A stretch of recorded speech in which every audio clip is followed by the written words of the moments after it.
menghujat Maryam karena ngelihat perutnya sudah semakin besar dan dia nggak punya suami. Setelah melahirkan, akhirnya Allah perintahkan Maryam untuk pulang. Setelah Allah ngasih makan, minum dan kebahagiaan buat Maryam, fakuli washrobi wa qarri aina, dengan adegan korma yang menjatuhkan buah-buah rutop dan seterusnya, pulanglah Maryam. Nah, Maryam tahu ketika dia pulang dengan membawa bayi, dia pasti akan dihujat, dicela, dicaci maki, dibully oleh kaumnya.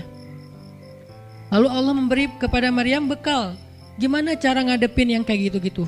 Kata Allah, kalau kamu ketemu manusia, ketemu orang-orang, ketemu kaummu, bilang ke mereka, saya tidak berdebat hari ini. Saya nggak akan berdebat. Jadi dia tetap bisa ngomong. Tapi dia bilang, saya nggak akan berdebat.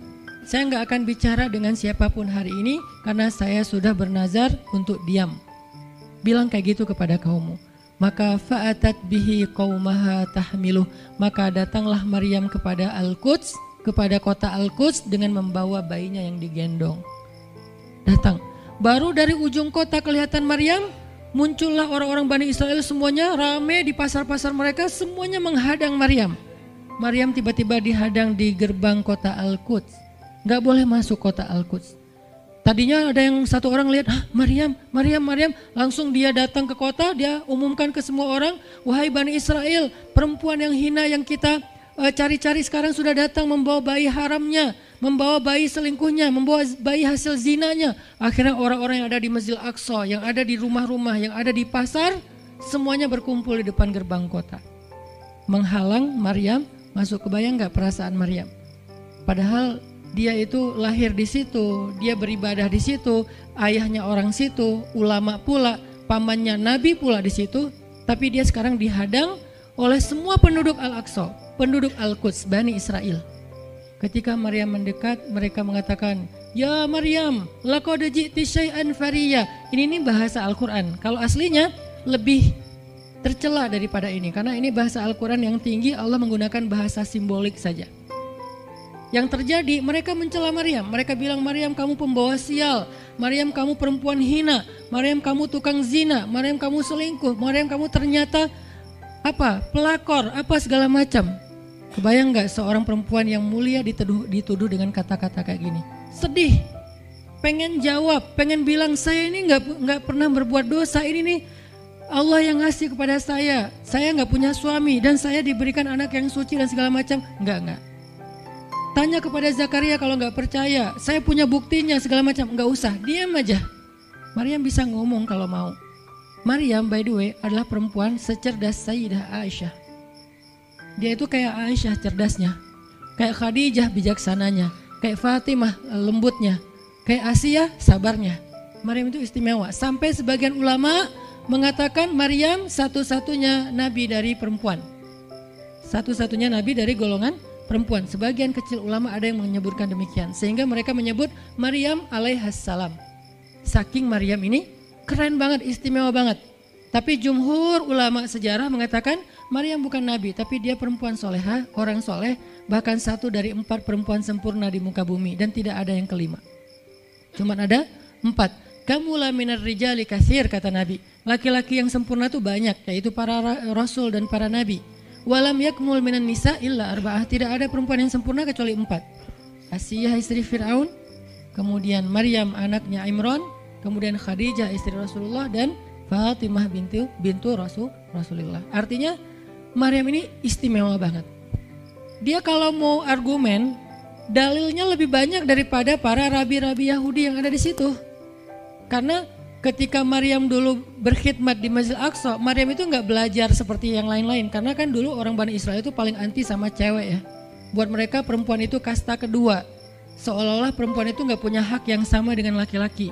Laki-laki punya hak belajar di Masjid Al-Aqsa, perempuan nggak boleh. Ini kesenjangan gender di masa Bani Israel dulu. Jadi kalau ada yang mau nuduh Islam sebagai tidak memperhatikan masalah gender, dia harusnya baca sejarah. Justru Islam, Al-Quran, Taurat, Injil mengangkat perempuan untuk setara dengan laki-laki. Awalnya perempuan itu hina di masyarakat Bani Israel, dianggap pembawa sial. Sampai masyarakat jahiliyah sebelum Islam datang, apa yang terjadi dengan bayi perempuan? dibenamkan dalam pasir hidup-hidup, dibunuh, dilempar dari bukit supaya mati langsung seketika. Kenapa? Termasuk Umar pernah membunuh bayi perempuan. Umar radhiyallahu an. Kenapa dia sedih banget? Karena dia ingat masa lalu ketika dia pernah membunuh bayi perempuan. Kenapa mereka membunuh bayi perempuan? Karena dianggap perempuan ini membawa sial. Tapi datang Islam mengubah tradisi itu. Mengubah persepsi publik. Yang tadinya perempuan dianggap hina, dalam Islam dikatakan surga ada di bawah telapak kaki ibu. Muncul harga diri perempuan naik. Apalagi sebaik-baik kalian yang paling baik untuk istrinya dan aku yang paling baik untuk istriku di antara kalian. Muncul lagi hadis kalau seandainya laki-laki mau bersabar terhadap istrinya, maka harusnya dia bersabar 70 kali sehari kalau dia disakiti oleh istrinya. Yang ke-71 baru dia boleh marah. 70 belum boleh marah. Jadi perempuan, ibu-ibu, istri kalau mau bikin suaminya sebel sampai 69 atau 70 boleh lah. Tapi yang ke-71, nah ini udah layak dimarahin. Tapi kan gak pernah ada sampai 70 kan. Paling juga 10%-nya lah, 7 kali sehari. Dan itu istiqomah setiap hari. Hari ini kok kamu gini lagi sih, kemarin udah beda hari. Jadi beda hitungannya, 0 lagi mulai dari awal. Tapi nanti ada hadis penyeimbang. Nabi itu kan bijaksana banget. Yang diajarin bukan cewek doang, cowok juga diajarin. Ketika hadisnya supaya memuliakan perempuan ada, nanti ada lagi hadis laki-laki. Seandainya seorang perempuan menjilat luka dan darah dan nanah di tubuh suaminya, itu belum bisa membayar satu saja kebaikan suami kepada dia. Jadi menjilat lukanya aja belum bisa bayar kebaikan, terus ngapain marah-marah coba. Sehingga dua-duanya ada nasihat untuk suami. Kalau istrinya lagi ngambek, namanya juga lagi sedih, ya udah kamu sabar aja 70 kali. Untuk istri jangan ngambek, karena kalau kalian berbuat baik aja belum bisa bayar kebaikan mereka. Terus gimana dong Ustadz? Ya udah, sekarang solusinya adalah sama-sama mengambil sisi baiknya. Kayak gitu nasihat Nabi. Makanya saya agak kurang setuju kalau khutbah Jumat itu memakai hadis menjilat darah dan nanah, karena yang dengar suami. Wah bener nih khutbah Jumat, saya senang banget khutbah Jumat hari ini. Pulang-pulang, mah tadi khutbah Jumat keren banget. Nih mah, saya kebenaran aku catat. Nih mah, gak bisa. Kalau khutbah Jumat, pakailah hadis sabar 70 kali. Menasihati suami. Kalau majelis taklimnya ibu-ibu, masalah tadi, seandainya saya boleh menyuruh manusia sujud kepada manusia, saya suruh sujud istri kepada suami. Masing-masing ada hadisnya, jangan disilang. Ini gak bijak dalam ceramah, karena harusnya memberi nasihat yang bisa memperbaiki, bukan menambah tuntutan baru. Wah benar nih, kalau suami saya dengar, harusnya suami saya datang, Ustadz boleh enggak acara selamatan di rumah saya nanti temanya ini gitu. Kalau perlu ngundang Ustadz yang dia kenal, request dulu untuk ngemojokin pasangan, ini enggak bijak. Balik lagi ke cerita tadi, Maryam tuh pinter banget, cerdas banget. Dari kecil dia udah hafal Taurat. Ibarat anak sekarang hafal Quran. Dan lebih sulit ngafal Taurat daripada Quran. Kenapa? Karena bahasa Al-Quran itu sastra banget. Jadi ngafalnya itu kayak ngafal syair. Itu aja udah susah kan? Kebayang gak ngafal Taurat? Lebih sulit lagi tuh. Dan Maryam dari usia di bawah 5 tahun udah khatam Taurat. Udah tahu tafsir Taurat. Usia 7 tahun. Bahkan saking keren dan pinternya Maryam, kadang-kadang ketika Maryam ngobrolin tentang Taurat sama Zakaria, itu Zakaria sampai geleng-geleng kepala. Maryam, gitu maksudnya? Sampai nanya ke Maryam. Gitu maksudnya. Maryam ngomongnya ke Zakaria udah kayak ngajar gitu. Saking pinternya Maryam. Jadi hadis-hadis Zakaria Maryam hafal. Kan para anbiya itu punya hadis kan. Hadis Zakaria dihafal oleh Maryam. Tauratnya Musa dihafal oleh Maryam. Kebijaksanaan para nabi dihafal oleh Maryam. Dia dari usia 10 tahun itu udah jadi ulama besar Maryam. Artinya kalau misalnya orang mau berargumen dengan Maryam, dia punya banyak bahan. Dia punya banyak narasi. Dia lagian Maryam itu pinter ngomong. Tapi Maryam diam. Jadi kalau kita ngerasa pinter ngomong, pinter komen, pinter apa, tetap aja kita punya alasan harusnya kita diam. Karena Maryam yang lebih daripada kita ternyata juga diam. Akhirnya Maryam diam. Dikatakan ya ukhta Harun. Diingatkan lagi dengan kemuliaan keluarga Imran. Ya ukhta Harun ma'akana abuki imra'asau wa ma'akanat ummuki baghiyya. Ayah kamu itu Imran loh Maryam, kamu gak malu punya bayi di luar pernikahan sementara keluarga kalian itu keluarga baik-baik. Apa kamu tega menyakiti ayahmu, mencoreng nama besar dan nama baik keluarga besarmu, dan seterusnya. Maryam makin luar biasa panas banget, sedih banget. Dan Maryam itu yang lebih berat lagi teman-teman. Mungkin kalau kita digituin agak kebal ya. Terutama cowok lah. Cowok kalau digituin agak kebal karena emang kurang berperasaan sih kalau cowok ya. Coba lihat dari angle cewek. Cewek itu lebih peka loh dari kita. Kita mah mungkin lebih mudah lah diam. Diomelin, diam aja. Karena kita kan orangnya agak santuy gitu kan. Kalau cewek itu gak bisa gitu.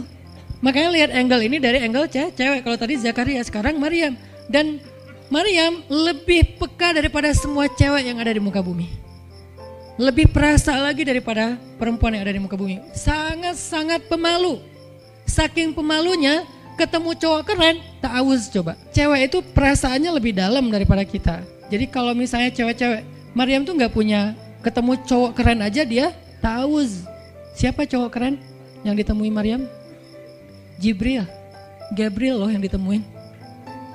Dan waktu itu Jibril menjelma. Apa? Fatamassala laha basyaron sawiyya. Jibril menjelma sebagai basyaron sawiyya. Allah yang ngomong tuh, cowok keren. Allah yang bilang keren. Kalau kita merasa udah paling keren, menurut Allah biasa-biasa aja. Karena Allah pernah menciptakan Yusuf, Allah pernah menciptakan Muhammad, Allah pernah menciptakan Yahya.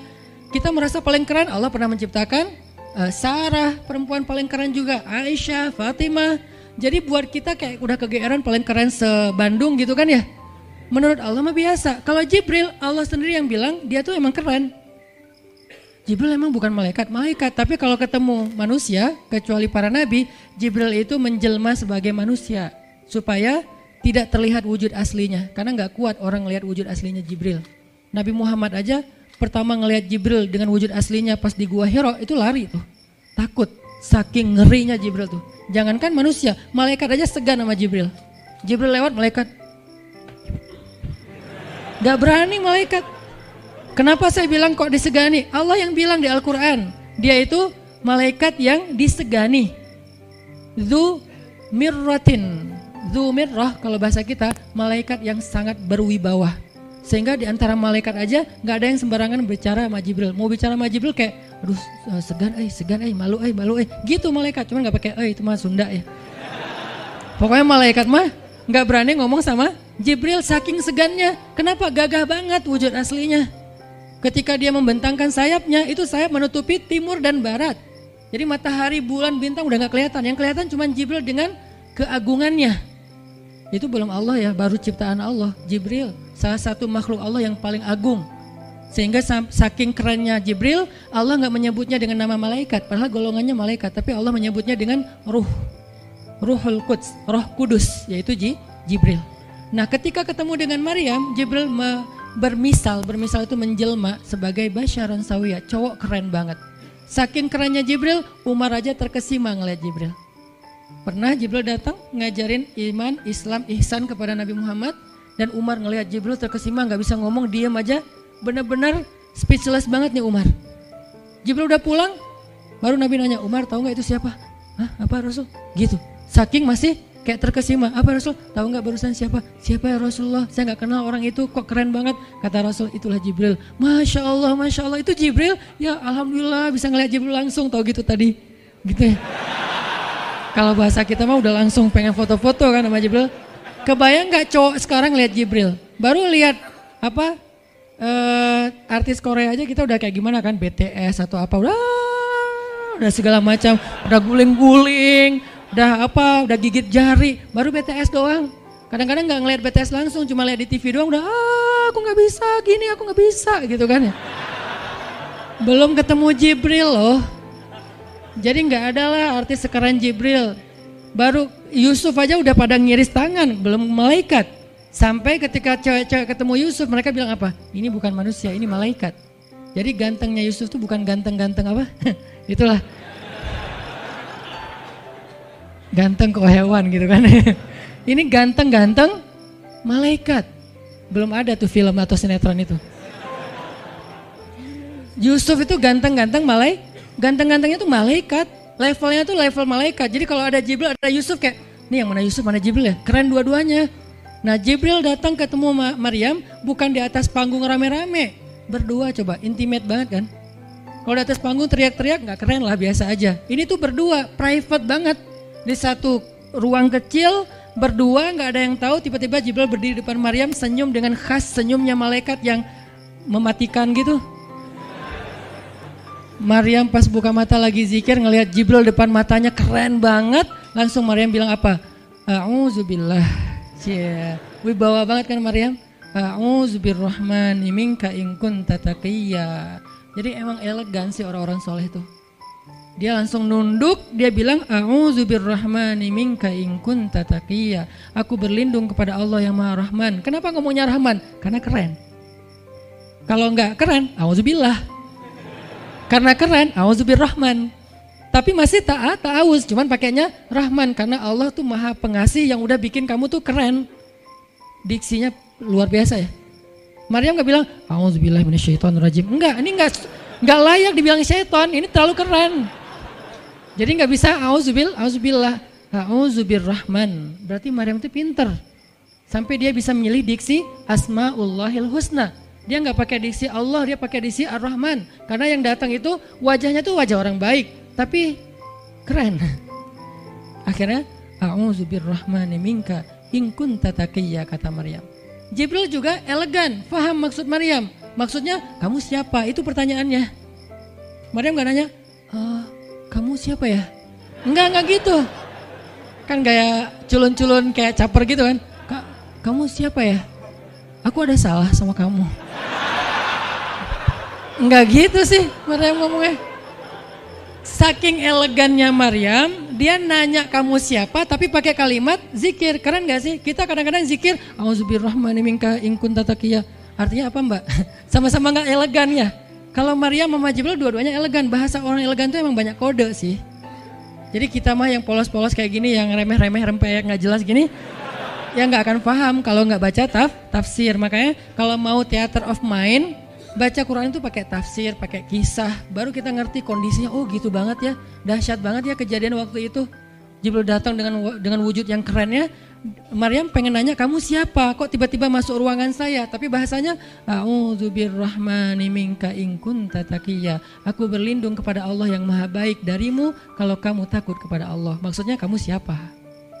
Takut gak kamu sama Allah? Baru Jibril mengatakan, saya adalah utusan Allah, berarti malaikat, untuk memberi kabar kepadamu kalau kamu akan punya anak. Baru Maryam melihat, gimana saya punya anak? Ya udah ada obrolan nih. Dan mereka udah biasa aja, oh Jibril, saya kira siapa? Udahlah, nggak mungkin. Artinya udah kayak gitu nih kesolehan Maryam. Artinya Maryam itu orang yang sangat peka banget, perasaannya dalam banget. Terus nanti ketika Maryam melahirkan anak, tahu nggak kata-kata Maryam apa? Ya laitani mittu qabla hadza wa kuntu nasyam mansiya. Saat Maryam merasakan sakitnya kontraksi, mau melahirkan Isa, Maryam itu sambil kontraksi sambil bilang, ya laitani mittu qabla hadza wa kuntu nasyan mansiya. Aduhai seandainya saya mati aja sebelum kejadian ini dan saya dilupakan oleh manusia seolah-olah saya tidak pernah ada. Kenapa Maryam ngomong kayak gini? Maryam ngebayangin betapa malunya dia nanti kalau harus membawa bayinya ketemu Bani Israel yang pada bawel. Bani Israel itu terkenal kaum yang paling bawel. Bawelnya banget. Kalau kita baca Al-Baqarah itu isinya kebawelan Bani Israel. Kata Nabi Musa, sembelihlah Al-Baqarah. Al-Baqarah itu kan banyak, yang warna apa? Cari yang warnanya bersih. Yang bersih kan juga ada belang-belangnya gak dikit. Terus yang beratnya berapa kilo, yang dari mana, dari Bali atau NTB atau dari mana? Bawel banget. Udahlah cari aja seekor sapi, sembelih beres. Tapi nanya lagi, bertele-tele. Itulah Bani Israel. Dan Maryam tahu banget karakter kaumnya. Jangankan dengan fitnah kayak gini nih, ketemu Nabi yang udah menyampaikan hal yang benar aja, itu di debatnya tuh habis-habisan. Apalagi dengan kondisi Maryam. Makanya Maryam takut banget, dia nggak kuat menanggung malu. Kalau kita mungkin masih kuat lah nanggung malu, kadang-kadang malah malu-maluin gitu kan. Kalau Maryam nggak kuat nanggung malu, berarti orang yang seperti ini harusnya kan berat banget untuk diam kan, nggak akan kuat diam, harusnya dia ngomong gitu, dia belain diri. Tapi Maryam itu sisi lainnya adalah perempuan yang mukminah, siddiqah, sangat yakin sama Allah. Allah suruh diam, ya udah diam. Gimana pun dihujat, diam. Kata Allah diam. Ya Allah mereka bilang saya tuh berzina, diam. Ya Allah bilang ini anak haram, ini anak saya nih, anak yang mulia. Anak yang satu-satunya ketika lahir nggak disentuh setan di antara manusia loh. Satu-satunya manusia ketika lahir nggak disentuh setan. Nabi Muhammad setannya malah diislamkan. Beda, kerannya itu beda. Kalau Isa nggak disentuh setan. Kalau Nabi Muhammad setannya malah masuk Islam. Masing-masing punya keistimewaan lah. Tapi satu-satunya manusia yang lahir nggak disentuh setan cuman Isa. Kita semuanya pernah disentuh. Lahir langsung. Apa sih lo datang-datang ke dunia nggak nama-namain kerjaan gua gitu kan. Kita nih orang biasa, jadi pas lahir tuh udah ada langsung setan bisik-bisik, yuwas wisufi sudurinas, makanya disuruh azan kan, karena kenapa? Biar nggak dibisikin sama setan. Dan kalau bisa suara azan kita harus lebih lembut daripada suara setan, karena setan juga kayak tricky gitu. Saya ibu kamu, anak bayi dinina bobokan sama setan, hiduplah iblis gitu-gitu kan. Jadi kayak di dokter nama setan, iblis itu keren, iblis itu soleh, iblis itu baik. Tapi pakai bahasa nasyid. Lagunya tuh kayak akustik gitu, lembut banget gitu kan. Makanya suara muazin kalau azanin anaknya yang lembut. Jangan azan Allahu Akbar, asyhadu an la ilaha illallah. Dia malas ke masjid nanti kalau udah dewasa. Kenapa? Gue malas banget dengan suara ini nih. Salahnya siapa coba? Salah ayahnya. Belajar azan di Al-Latif sama Muzammil sama Teras Tafiz biar azannya tuh kayak Allahu Akbar. Bayinya senyum-senyum. Ntar gue bisa lebih dari itu. Canda. Intinya adalah Maryam itu pemalu banget. Jadi dia bisa banget untuk ngebales, tapi dia diam. Sampai akhirnya fa'asyarat ilaih, dia memberi isyarat. Arti memberi isyarat, dia nunjuk ke arah Isa alaihissalam yang masih digendong. Kalau kalian mau ngomong aja sama bayinya. Allah yang nyuruh kayak gitu. Makin kayak marah dan makin menjadi-jadi orang Bani Israel ketika Maryam memberi isyarat nunjuk ke arah Isa. Mereka bilang, ya Maryam, kamu udah gila apa? Sekarang kamu nyuruh kami bicara dengan bayi yang masih dalam gendongan ibunya. Benar, Maryam tuh ternyata udah stres gila. Dia gara-gara ditinggal sama selingkuhannya, sekarang dia jadi orang gila. Wah, luar biasa tuduhan kepada Maryam. Maryam diam aja sedih, nahan air mata. Tapi bukan emotikon yang menggenang air mata di sini ya. Nahan aja air mata sampai kemudian Allah datangkan keajaiban, jadikan bayinya bicara. Qala, Isa bicara. Panjang lagi omongannya Isa. Ibuku ini baik, ibuku begini-begini, saya itu hamba Allah, saya itu anak yang suci, saya itu begini-begini, sampai beres baru mereka pada pulang karena mereka merasa terbantahkan semua tuduhan palsu mereka kepada Maryam. Masuklah Maryam, disambut mulia oleh beberapa orang. Maryam itu perempuan mulia, Allah mendatangkan dia sebagai keberkahan. Tadi dituduh pembawa sial, sekarang disebut pembawa berkah. Mulailah Maryam terkenal. Isa dididik, kemana Isa pergi, anak-anak kecil segengnya Isa pengen jadi temannya Isa. Gue temannya Isa lo, gue temannya Isa lo. Gak lama kemudian Isa jadi temannya Yahya. Ketika dia udah bisa main sama Yahya, main berdua sama Yahya. Kemana-mana berdua, Yahya, Isa. Tapi usianya agak jauh berbeda. Ketika Yahya udah masuk SD, Isa barulah lahir. Jadi kayak agak sekitar 7-10 tahun lah kurang lebih mereka jarak usianya. Tapi pas Isa udah remaja, mereka udah nyambung ngobrol. Nah, kelebihan masing-masing, kalau Yahya ini penghafal kitab Taurat, datang Isa, Yahya menghafal kitab Injil. Yahya Nabi, Isa Rasul, satu level di atas Nabi. Kalau Nabi mengikuti ajaran Rasul sebelumnya, kalau Rasul membawa ajaran baru. Jadi sebelum Isa lahir, Yahya mengikuti ajaran Musa dengan kitab Tauratnya. Setelah Isa lahir, Yahya mengikuti ajaran Isa dengan kitab Injilnya. Jadi bisa dibilang Nabi yang mengikuti dua ajaran Rasul, Yahya alaihissalam. Dia menghafal dua kitab suci sekaligus, Taurat dan Injil.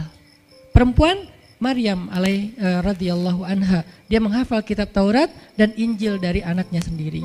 Inilah kisah Maryam yang mendapatkan keajaiban dengan cara diam.